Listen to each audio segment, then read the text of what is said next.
Abu Hurairah ரலியல்லாஹு அன்ஹு அறிவித்தார்கள்.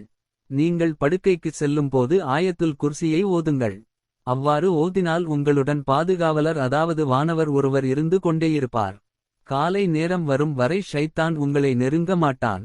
இறைத்தூதர் ஸல்லல்லாஹு அலைஹி வஸல்லம் அவர்கள் கூறினார்கள். அல்பகரா அத்தியாயத்தின் இறுதி 2 வசனங்களை இரவு நேரத்தில் ஓதுகிறவருக்கு மனிதன் மற்றும் ஜின் இனத்தாரின் தீங்குகளிலிருந்து பாதுகாக்க போதுமானதாக அவை ஆகிவிடும். இதை பத்ருப்போரில் பங்கெடுத்தவரான அபூ மஸ்ஊத் ரலியல்லாஹு அன்ஹு அறிவித்தார்கள். பராவு இப்னு ஆசிப் ரலியல்லாஹு அறிவித்தார்கள்.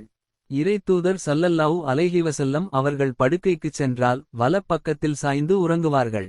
பிறகு அல்லாஹும்ம அஸ்லம்து நஃப்ஸி இலைக்க வ வஜ்ஜஹ்து வஜ்ஹி இலைக்க வ ஃபவ்வல்து அம்ரி இலைக்க வ அல்ஜஹ்து லஹ்ரி இலைக்க ரஹ்பத்தவ் வ ரஹ்பத்தன் இலைக்க லா மல்ஜ வலா மன்ஜா மின்க இல்லா இலைக்க ஆமன்து பி கிதாபிக்கல்லதி அன்சல்த வஃபி நபியிக்கல்லதி அர்சல்த என்று ஓதுவார்கள். இறைவா, உனக்கு நான் அடிபணிந்தேன். என்னுடைய முகத்தை உன்னை நோக்கி திருப்பினேன். என்னுடைய காரியம் அனைத்தையும் உன்னிடம் ஒப்படைத்தேன். என் விவகாரங்கள் அனைத்திலும் உன்னையே சார்ந்திருக்கிறேன். உன் மீதுள்ள ஆவலாலும் அதே நேரத்தில் உன் மீதுள்ள அச்சத்தாலும் இதை நான் செய்கிறேன். உன்னிடமிருந்து தப்பிக்கவும் ஒதுங்கிடவும் உன்னைத் தவிர வேறு போக்கிடமில்லை.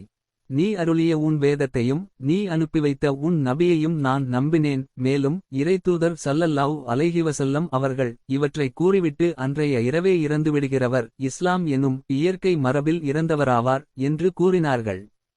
ஜாபிர் பின் அப்துல்லாஹ் ரலியல்லாஹு அன்ஹு அவர்கள் கூறியதாவது, அல்லாவின் தூதர் ஸல்லல்லாஹு அலைஹி வஸல்லம் அவர்கள் ஒரே துணியை உடலில் சுற்றிக்கொண்டு அதன் ஒரு மூலையை ஒரு தோளில் போட்டுக்கொண்டு மற்றொரு தோளை திறந்த நிலையில் விட்டுவிட வேண்டாம் என்றும் ஒரே துணியை போர்த்திக்கொண்டு மர்ம உறுப்பு வெளியே தெரியுமாறு குத்துக்காலிட்டு அமர வேண்டாம் என்றும் ஒரு மனிதர் மல்லாந்து படுத்திருக்கும்போது கால்மீது கால் போட்டுக்கொள்ள வேண்டாம் என்றும் ஆடை விலகும் வண்ணம் தூங்குவதற்கும் தடை செய்தார்கள்.